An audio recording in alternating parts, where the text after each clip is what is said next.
Good morning, bon après-midi, guten tag, and namaskar to all our attendees who've tuned in from around the globe.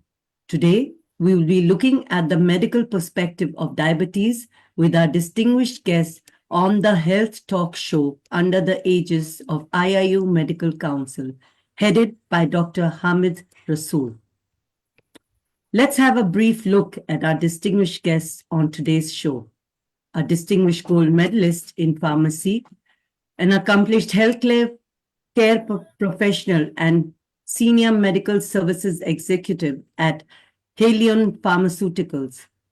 Her exceptional career is marked by a unique blend of pharmaceutical expertise, academic excellence, and leadership in both clinical and community health settings. She has actively contributed to advancing healthcare awareness and innovation through international conferences, webinars, and research. In addition to this, she has been honored with multiple accolades, including the prestigious NISA Award 2024, celebrating her as an Iron Lady and Boss Girl. And the list is endless. Beyond all this, she's also the founder of Advertly AI, a digital marketing agency that combines cutting edge technology with innovative strategies, showcasing her entrepreneurial spirit and versatility. A very warm welcome to our guest tonight, Dr. Isha Riaz, to the wonderful platform of IIU Medical Council. A very warm welcome and namaskar to you, ma'am. How are you? Thank you so very much, Dr. Anju. I'm very well, and listening to the amazing words that you have said, the lovely introduction. Thank you so very much. Nonetheless. And I'm very well. I would like to thank International Internship University, IIU Medical Council Health Talk Show. And I'm truly, truly, truly honored to be here as the guest today. And I'm very much exuberant to talk about today's topic because it sounds very interesting to me as well. So let's get ahead. Yes. So I will start with the very first question that I have for you because diabetes tends to afflict everyone post the 40s majorly. Of course, young kids are also, Yeah, prone to diabetes too, if I'm not wrong yeah, over there. So absolutely. let's just start with the first question that I have on the cards for you. What is the epidemiology of diabetes in Pakistan, since you are from Pakistan, and how does Yeah. it compare to the global scenario? Hmm. Thank you so very much for the question. Well, it's a very good question and very well asked. Okay, so first of all, I would like to make the base of the answer because I believe that, to start with, it is very important to know the problem completely in order to find and figure out the solution, correctively. So I believe in the fact that you should know the facts and figures, you should know the root cause, and you should know the actual problems that are arising, the basic causes, the root causes, in order to go to the solution. So talking about the epidemiology of diabetes, as we all know that in subcontinent the epidemiology of diabetes is way too high as compared to other parts of the world. So Pakistan is third highest in the global, diabetes prevalence ranking, which is, too much. A figure expected to increase up to 62 million by 2045. It's 33 million already adult affected. So we are not just talking about, the kids, but even adults are, 33 million already. So it's a huge number. We need to work on it. We need to talk about it. And I believe consider we kind of consider it a taboo to talk about, but it needs a lot of discussion and awareness on the people. So it is significantly increasing, and also it is posing a threat to our economy and healthcare resources.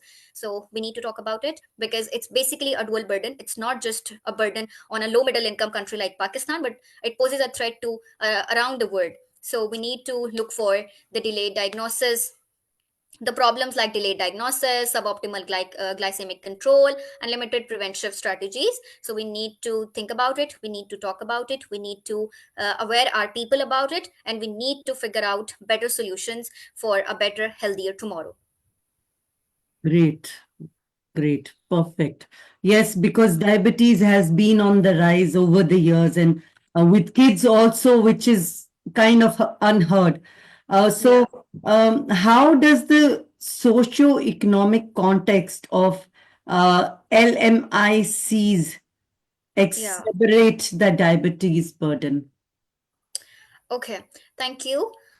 So, talking about the low middle income countries, I believe that poverty, healthcare inequality, and low literacy amplifies the diabetes burden. Talking about all of these things, I have been working in the field. I have worked with, as a community pharmacist as well. I have worked in the field as well. So I basically know the root causes, and I exactly know where do things arise.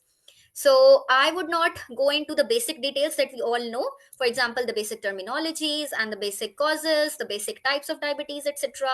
Because these are the things that we, get to know from one way or the other.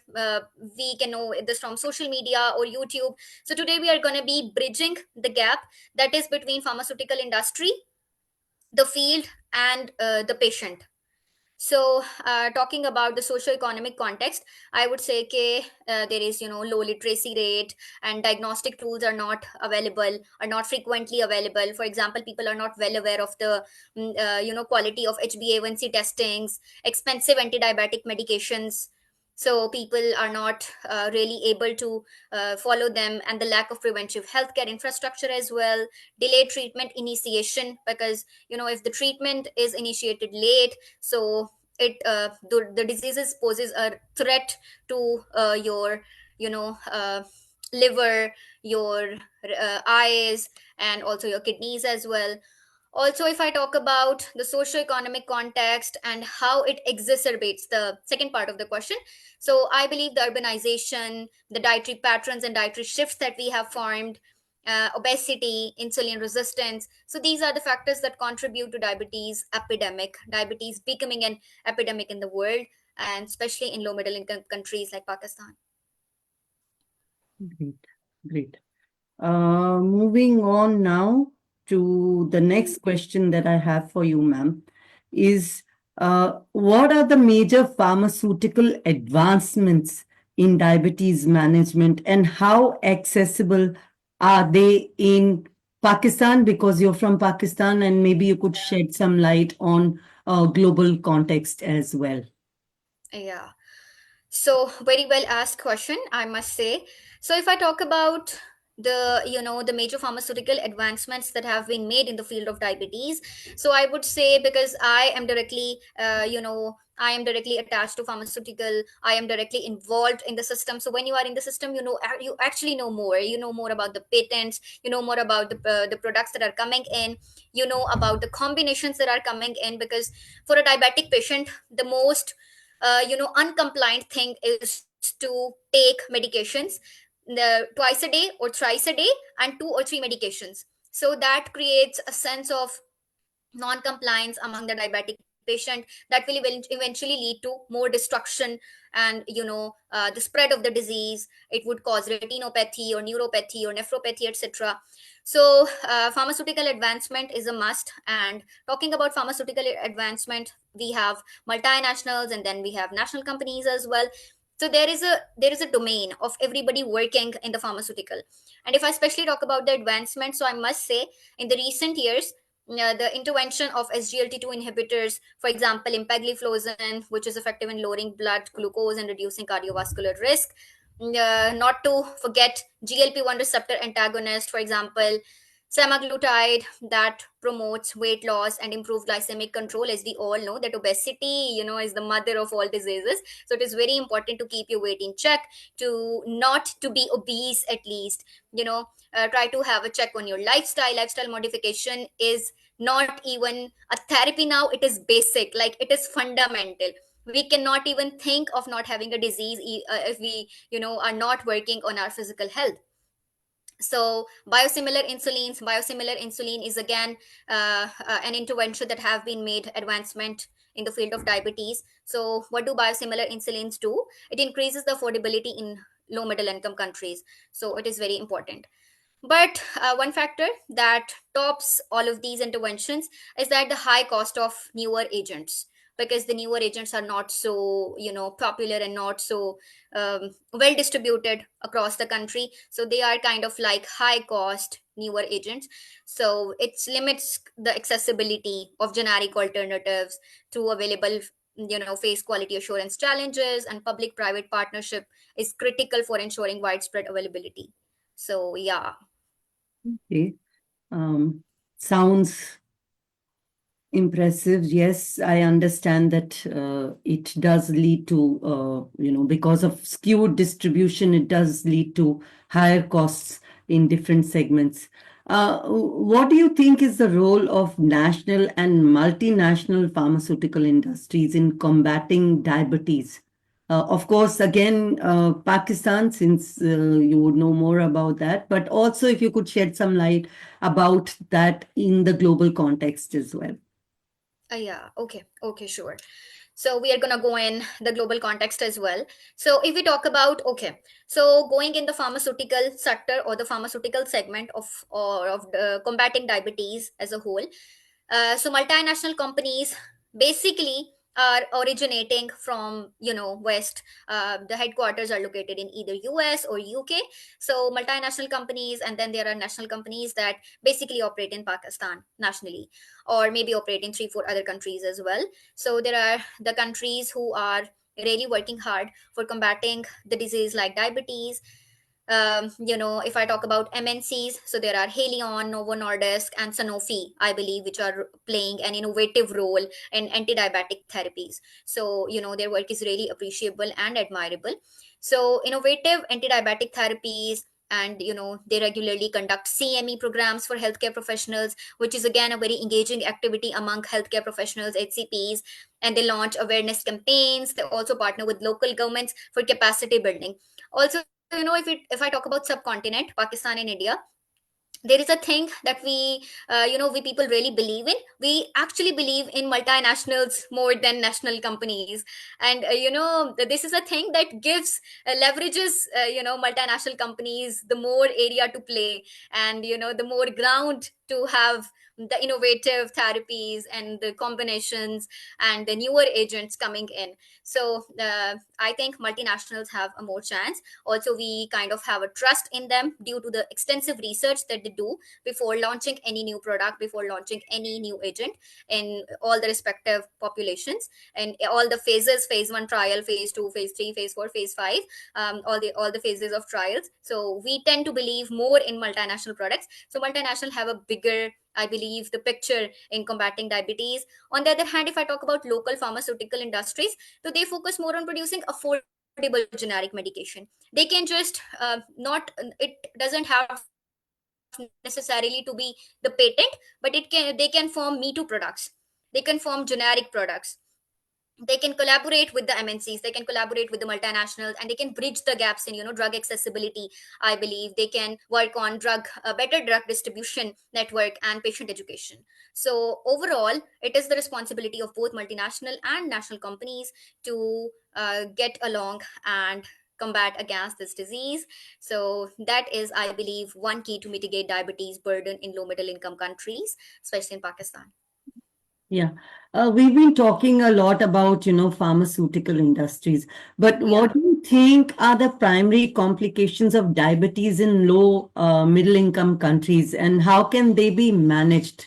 Because at yeah, the end of the day, we need to know how can we manage any complications that arise at the end route. You know, yeah. companies go ahead and do their work. They make the I think this medication. is going to be one of the best questions. Yeah. I think this is going to be one of my favorite questions, because I really wanted to talk about, the pharmaceutical perspective of all of these things. Okay, so the clinical actually side. So now we are, going more into the clinical side. So talking about the primary complication of diabetes. So there can be complications that can be microvascular, that affects your body on micro level, on microvascular level, and then there are some other complications that affect your body on macrovascular level. Talking about the microvascular, it could be retinopathy. It can affect your eyes. Diabetes can, directly or indirectly affect your eyes. It may cause nephropathy, it may cause neuropathy, and we have heard of all of these things from our, elders, and there are so many people around us who have been suffering from retinopathy or neuropathy. I believe is one of the most widespread, thing jo microvascular level pe it is happening. And then we have macrovascular, that includes cardiovascular risks, and then cardiovascular diseases proper, that includes IHD, cardiac arrest. It could be cerebrovascular accidents as well, so it can cause major damages to your heart and your brain. So it could be microvascular, it can be macrovascular. And in low middle income countries, management strategies are hindered by the late presentation and underdiagnosis, which I believe is the major factor in delaying the initiation of therapy. And I believe the focused interventions should be like comprehensive screening programs. If the people are not really willing to get into the, the whole clinical thing, so it is very important to have a comprehensive screening programs for high risk individuals. And then we should ensure access to renoprotective drugs, for example ACE inhibitors, angiotensin, you know inhibitors. And then we can have integrated care models, I believe, to manage comorbidities that are, essential for mitigating complications. Because this is again one of the reasons, and this is again one of the things in low middle income countries, that the patient is affected by comorbidities. In addition to, and this has now become a thing, that if you are suffering from diabetes, cerebral or cardiovascular risks have to happen. They are like, you cannot get away from that, because of the food, because of the style, because of the lifestyle, and everything. So Exactly. I believe that this is the clinical perspective, and these are the primary or major complication that can be caused by diabetes in low middle income countries. Okay, another thing that is very prevalent, especially in low middle income countries, is the community pharmacies. So, how do Yeah, you think that these are, revolutionizing diabetic care? yeah, good Or question. how can they, revolutionize if we are Hmm. able to put them up properly? Yeah, okay. So basically, I believe that it is very important to get education. And when I talk about education, having said that, I'm not actually talking about to know the pathogenesis or epidemiology or the, the technical sides of the disease. No, but at least you should know about yourself. If somebody knows what is normal, only that is the time, only then the person can know about what happening to them is abnormal. So it's very important to know your eating habits, it's very important to know your metabolism or digestion habits.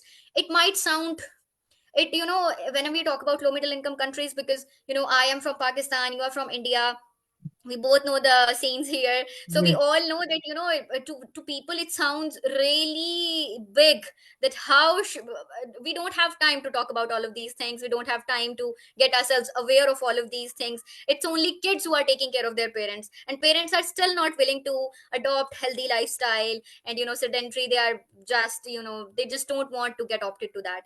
And also talking about the lifestyle, we all know the food. you know we love to have the spicy and everything, so we just don't actually want to. So I believe that number one thing is willingness, and who will try to make you willing for opting for a good lifestyle and a healthy lifestyle. I believe community pharmacist can play a crucial role in that, because community pharmacist is somebody who can tell you about the drug, not just about the drug, about the disease in layman language. And that is very important to, not just talking about it, but actually doing something, but actually having a role play in that, in combating that. So Yeah. talking about the community pharmacist, I believe a community pharmacist can play a crucial role. And talking about the big countries, like if I talk about Karachi, Lahore in Pakistan, and same the case with India. So talking about the big countries, we have huge pharmacies and marts, but in small cities, talking about the peripheries, we don't have any such scenes. So I believe a community pharmacist should be there, and a community pharmacist should be there to aware and address all of these problems before going into the complications, before that patient goes into complications. So I believe community pharmacist can play a crucial role, and he can guide the patient about point of care testing, which is POCT, and HbA1c monitoring, then medication therapy management, the complex regimens, the complex prescriptions, patient counseling is basic, I believe, like it's so basic. And then the lifestyle modification is again, you cannot go about any disease without this. Mm. So yeah, expanding the role of pharmacist through training in diabetes education can significantly, I believe, alleviate the burden of secondary and tertiary healthcare systems. Yeah. No, now that you're talking about mindsets, the general mindset is when anyone says, "Oh, I have diabetes," or, I have Yeah, sugar. The first thing that yeah, yeah, yeah, yeah, stops eating is sugar. Uh, yeah, yeah.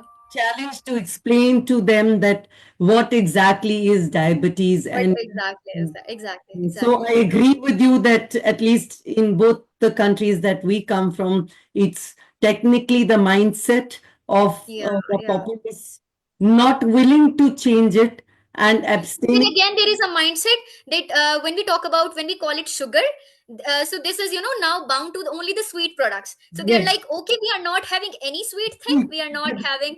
So but we need to convince them that you are not gonna have the full fat milk, or like you just cannot have all of these products that can desensitize your insulin level, or that can challenge your glycemic levels. So you don't have to go with that, but they like it is very It's a important tough call. It's a tough call. I and can to know it is understand very well what you're talking about.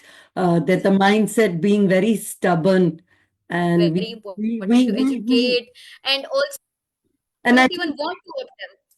And I think the mindset is also rooted in how culturally we are as countries, because I think Yeah, it's we've seen this culture of where youngsters are not supposed to tell anything to the elders. So exactly, we're rooted exactly, in that cultural, environment. It becomes very difficult to explain to the older generation that, exactly. this. They'd be like, अब तुम इतने बड़े हो गए हो कि अब तुम हमें सिखाओगे. Yes, exactly, exactly coming to that. Okay, now let's move a little bit away from what the pharmacists are doing or what is happening in the pharmaceutical industry. This is also part of it. I'm sure there are innovations, like in every field, we have so many innovations coming into play. So, what are the innovations in diabetic care that is emerging globally, and how relevant you think they are to, I will not just say Pakistan, but to low, Yeah, middle, low uh, middle income countries. Yeah. yes.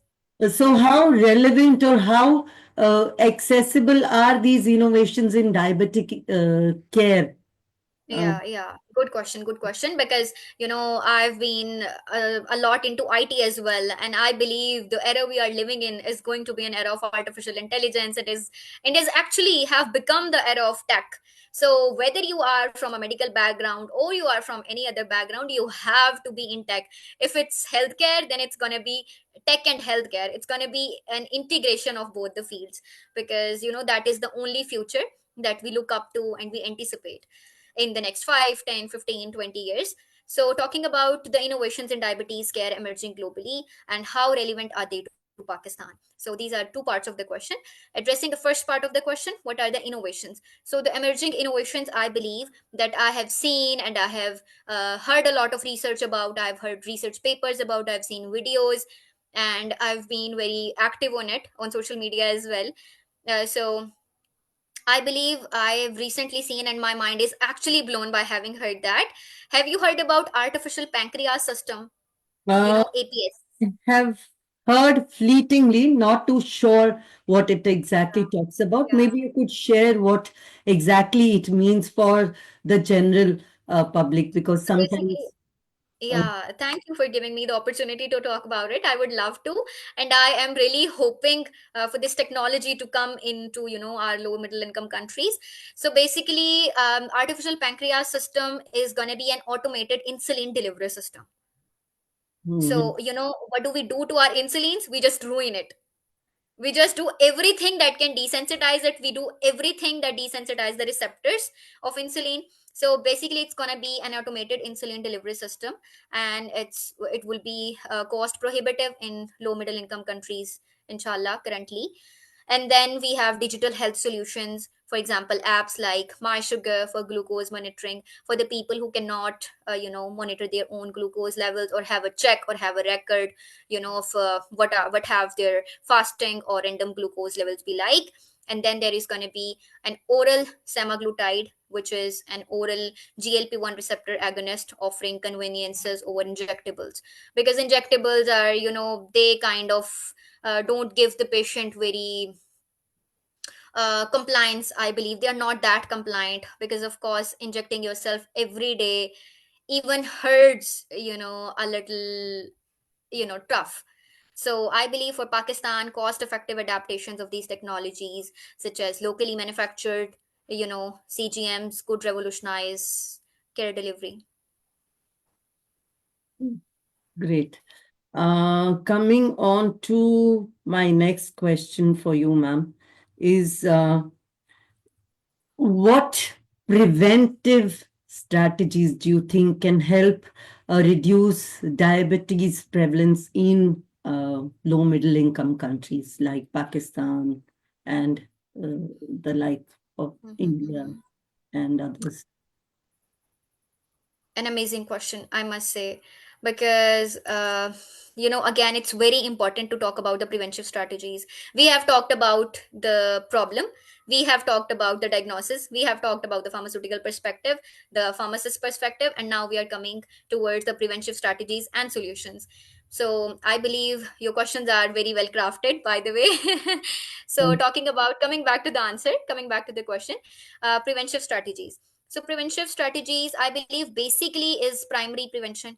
Primary prevention includes public education campaigns that that may highlight the risk of high carb diets and sedentary lifestyle.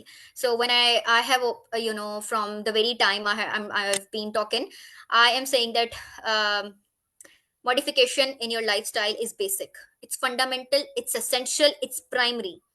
So it's very important to know about uh, low low carbs and high carbs, the carbohydrate diets that instantly rise your blood glucose levels, and then there are diets that regulates your blood glucose levels and raise them accordingly according to your body needs. So it's very important to know that diabetic people cannot have every fruit, though we call it ke fruits have natural sugar, fruits have don't have high carb sugar, but that's not the case.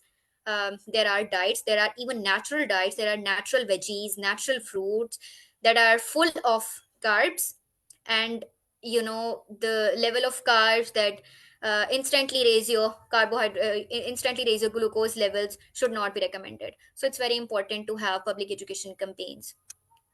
Then if I talk about on community level, so there should be community based interventions again.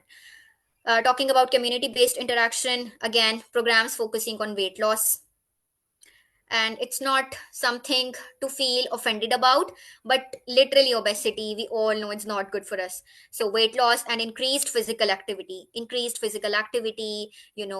walks, morning walk or evening walk, and particularly in schools and workplaces should be very important, because then we have offices where people are working from 9 to 5 and they are sitting in front of the computer, they don't have the right posture, they are not having the right amount of physical activity. So the sedentary lifestyle eventually leads you towards these health issues. So then we have policy level interventions. We have talked about primary prevention, and then community based, and then policy level interventions. So I believe that subsidizing healthier food options and imposing taxes on sugary beverages, imposing, it can contribute towards this. Also, a multi-sectoral approach, I believe, can work, which involves healthcare professionals, healthcare education, and food industries. Not to curate products that are curbing the epidemic. So I believe, as a society, as a country, I believe the consolidation of low middle income countries, we all have this responsibility on our level, on individual level, to combat against this epidemic. Right, very true.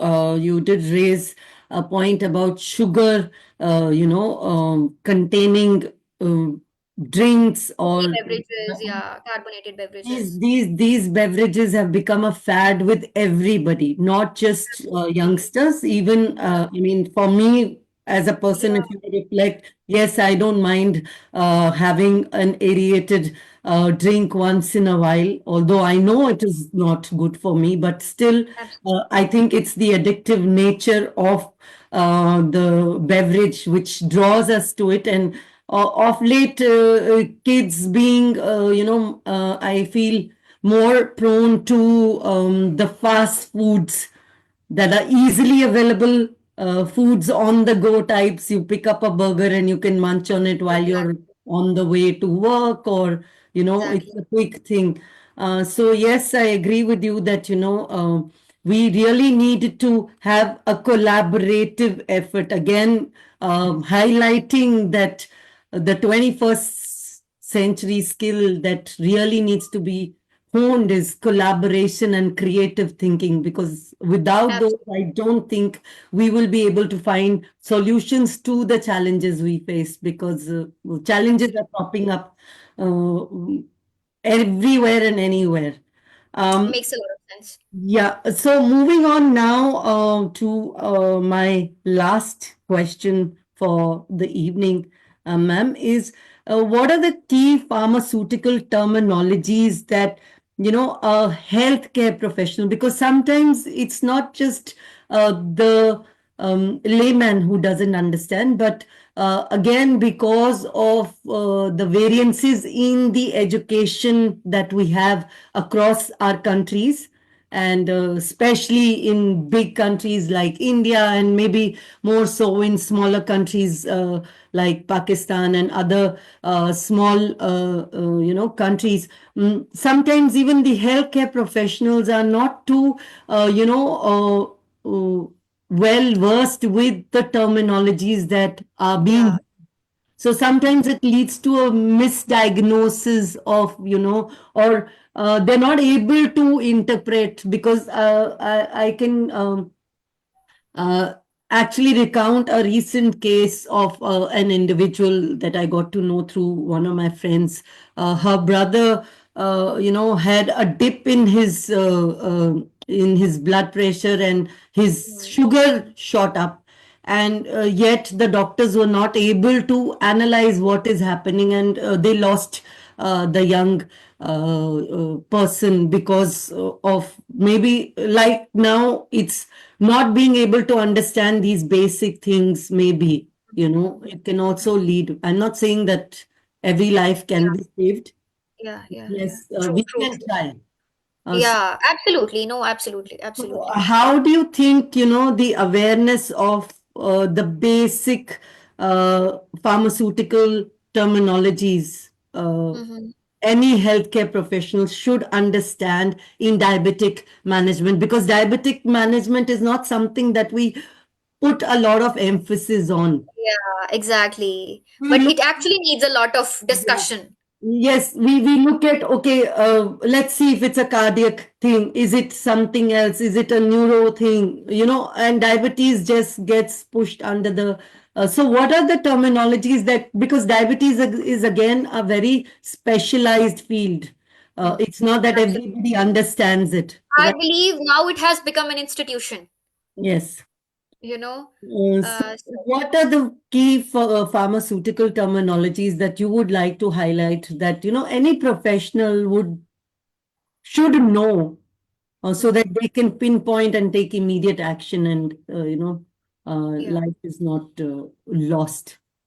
Hmm. due to misdiagnosis? Well asked question, and I believe it is very important to know the technical terminologies of a particular field. Talking about the healthcare professionals, I believe health you don't become a healthcare professional or an HCP when you have completed your medical study, but it needs a lot of, you qualify for actually patient care when you are competent enough, and you become competent when you are well known and well aware of the terminologies of the concerned terminologies of, that, for example, if you are working in diabetes or you are working as an endocrinologist, you are a general practitioner, but you have to know about each bit of it, because in low middle income countries there are specializations, but we have seen in peripheries, we have seen doctors, we have seen HCPs who actually are having patients from, every diversity. They are having a diverse group of patients. So I believe every HCP, everybody who belongs to medical field should know about these basic terminologies. So talking about these terminologies that concerning diabetes, I believe number one would be the glycemic variability, because fluctuations in blood glucose levels, it is very critical to know, and it is critical to monitor. So everybody should know about glycemic variability, everybody should know the index, everybody should know the ranges and values statistically. So it should not be just an assumption, rather it should be monitored very precisely. So it is very important to calibrate your instruments, I believe, on regular basis, on like 3 months or 6 months, or like a year basis, annual basis, or twice a year. It can be according to your device, because your every device is a different calibration and validation system. Next, coming towards insulin sensitivity.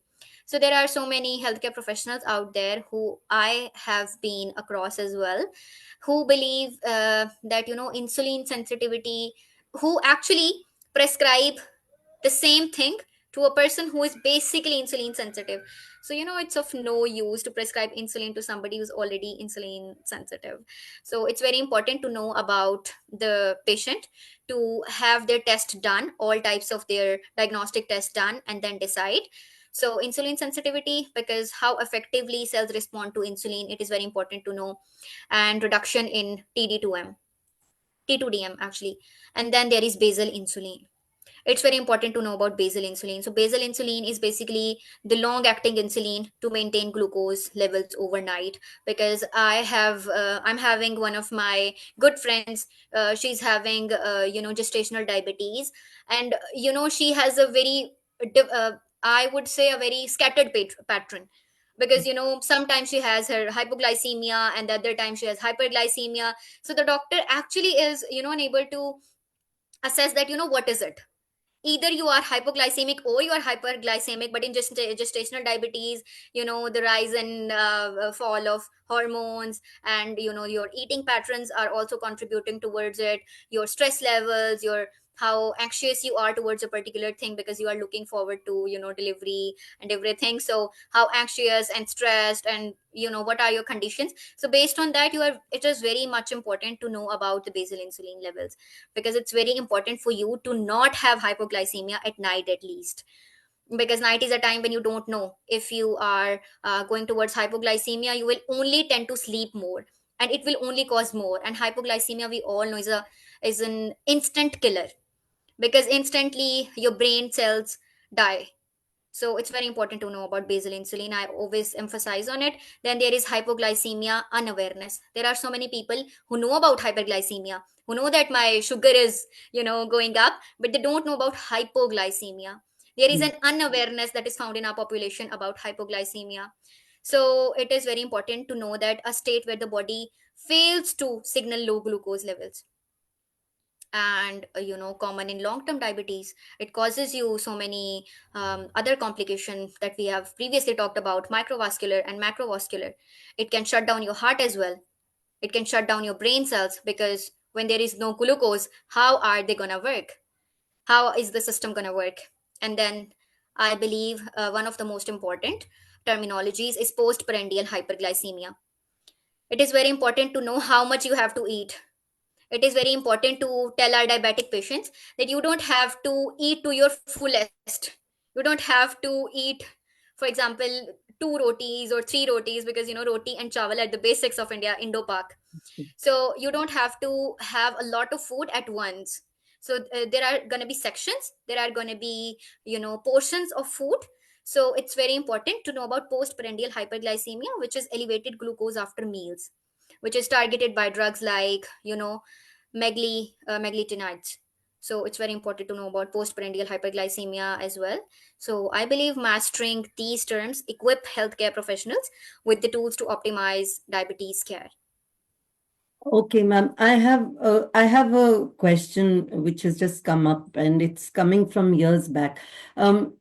Sometimes women start showing diabetic inclinations during pregnancy. Now, why does that happen? They are Hmm. bearing a child. Is that the reason that they are having that diabetic, instance? Because pre-pregnancy, they didn't have anything like that. And once the baby is delivered, also, there is no such, diabetic condition. So why and how does this happen? Good question.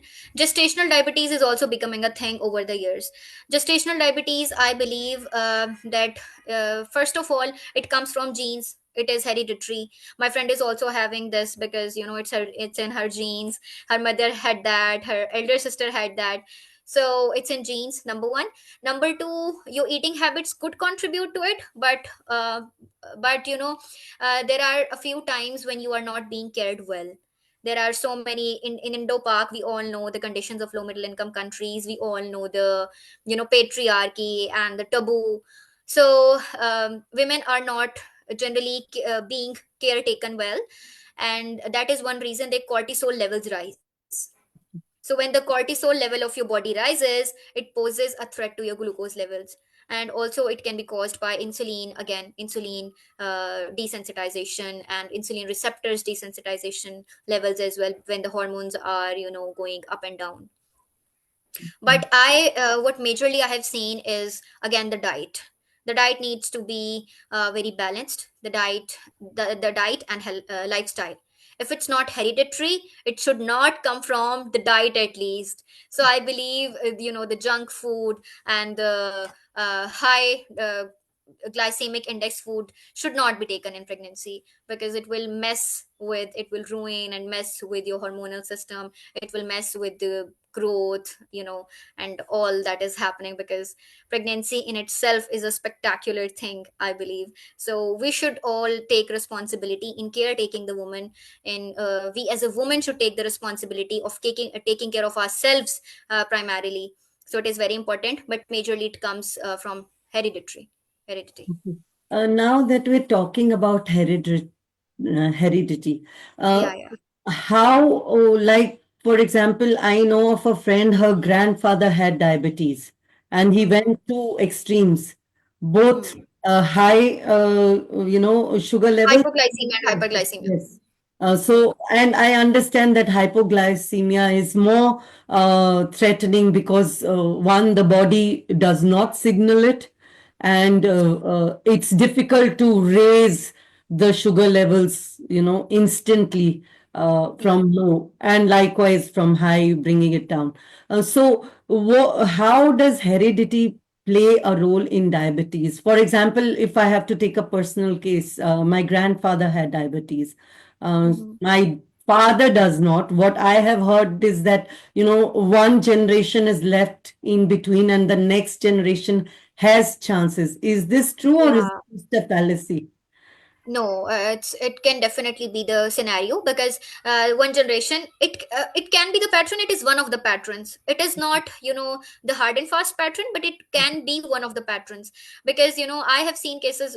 My grandmother also had diabetes, and then my father didn't had any. And Yes. then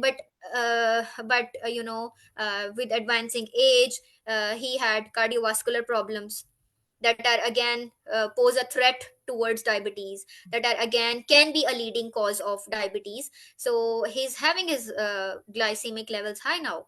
So it can be one of the patterns. But the thing is, if diabetes is not being shown in one of the generations, Mm. so that can be a thing. They might have a good lifestyle, number one. Number two, apart from lifestyle, they can be the carriers for the next generation of diabetes. So that is the thing.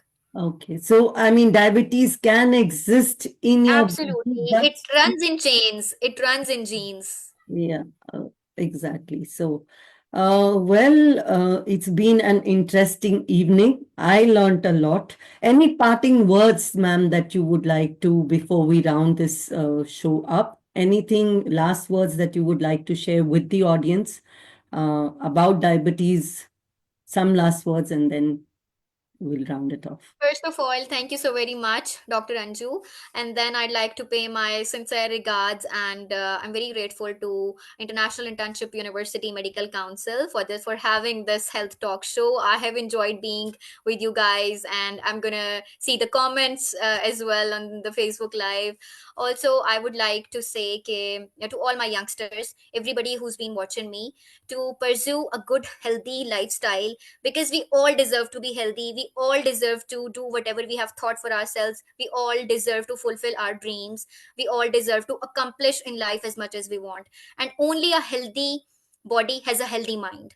So it's very important for all the girls, for all the butterflies listening to me, to pursue a healthier lifestyle, to have a better tomorrow, to have a good family. Because if we especially talk about females, then females are a healthy female is a healthy family, basically. So it's extremely important to take care of yourself, to take part in your self care, regarding your health, regarding your skin, regarding your hair. And invest in yourself, invest some time in yourself, invest in your health, invest in good habits.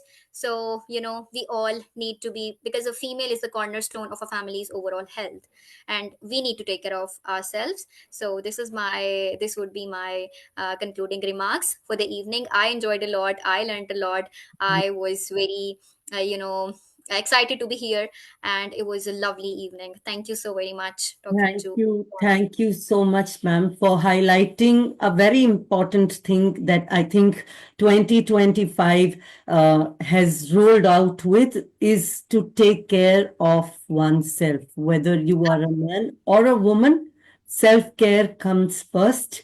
Yeah, we I talk about Indo Park. We generally say कि जी है तो जहान है. बिल्कुल, बिल्कुल. I So agree. absolutely. That Also, health is uh, wealth. And if yeah, there is health, everything can be procured, grasped, conquered. But if you don't have health, you can't do anything. So thank you so much, ma'am, for being with us, for enlightening me, especially about diabetes. And I'm sure our audience on Facebook Live must have learned a lot more. It was a great pleasure having you on board IIU Medical Council Health Talk Show. Uh, uh, Thank you for absolutely taking humbled. Thank you. time to spend the Sunday evening with us. So we appreciate that truly. And we look forward to having more such sessions on different agendas in the future. It would be Thank lovely, you inshallah. to the entire audience watching on Facebook Live. I think we've all become wiser to health. So, key takeaways: self care, healthy lifestyle, good habits, and healthy eating. Till the next time, please stay safe, please stay healthy. We will meet again soon. Bye bye, take care, and Shabba Khair. Bye bye, everyone.